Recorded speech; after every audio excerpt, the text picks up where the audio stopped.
So for this artwork, I've created 5 layers of paper underneath my drawing.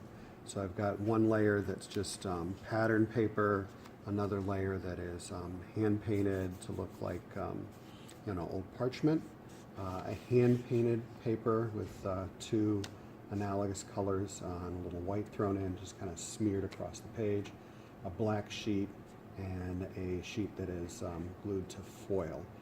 And all the sheets are the same size within the stack. And then I went around the edges and stapled to help keep the paper together, because when you cut a stack of paper, the papers tend to kind of fan out or creep out a little bit, so the shapes kind of lose their shape. I have a special stapler that can reach towards the middle of the page. So it's a long arm stapler. They usually use that for book binding or magazine binding.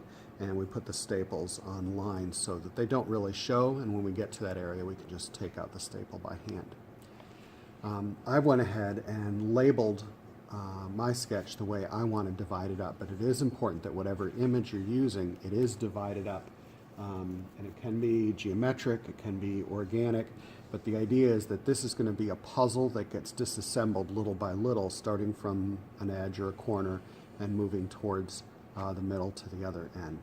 So I've decided that I'm going to use the natural shading of the face. So I know this is the darkest area, so I put a B here for black, P here for purple, because purple seems to be a shade lighter than the black. I have a tan, silver for the highlights on the face, but it could be arbitrary.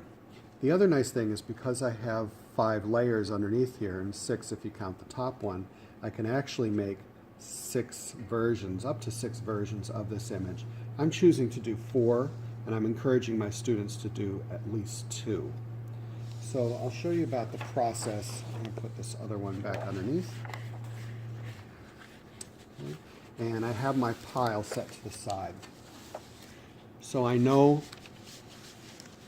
that the top image is my primary image that's kind of following what I've set out here as a pattern. My second image, I'm sort of reversing some of that in a thoughtful way. And then my last 2 images, I'm just actually randomly putting my shapes on to kind of see what happens visually with that. So I'm going a little overboard with it, but 2 images is what I'm asking my students to do. So I've already cut out these pieces and put them in, and it's good to start at a corner so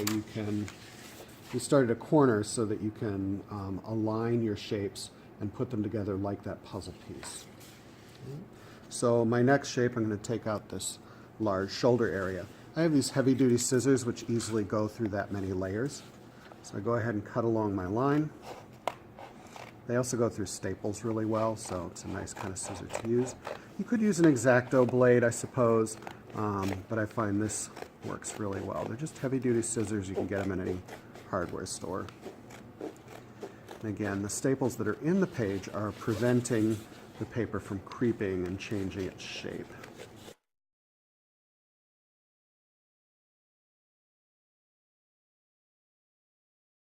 So I try and keep in mind, where was that shape?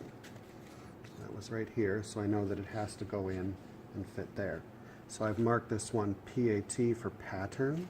So I'm going to take out my pattern piece.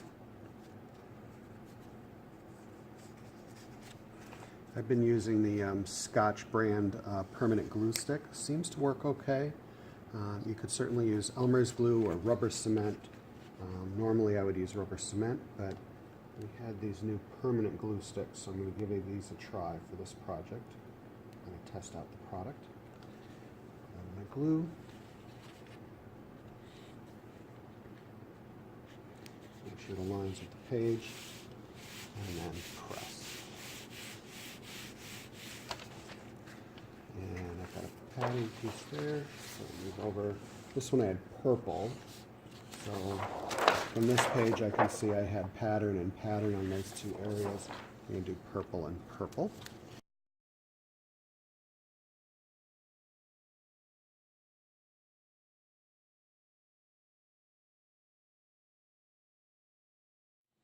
Okay, and I continue on piece by piece. These I don't need, so I can set them to the side.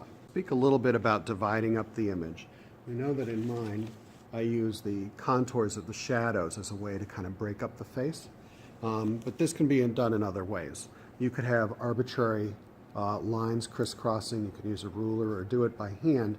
The main idea is that you have chunks of pieces as opposed to one solid background piece. We're breaking it up into smaller pieces.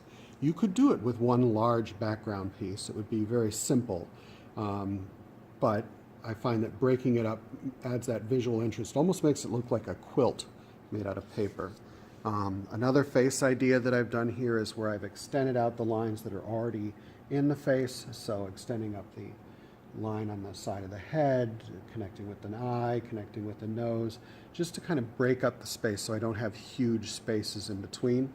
And then in this one, you could see I didn't really have to break up the fruit too much because it's already going to be broken up into little pieces. When we cut out individual grapes, those are already minor pieces. But I didn't want to have large pieces in the background. So I focused on cutting up the larger spaces and leaving these smaller spaces generally alone. So if someone did something like a turtle and you had shells with lots of little pieces, you wouldn't have to divide up those. Maybe you would just divide up the background.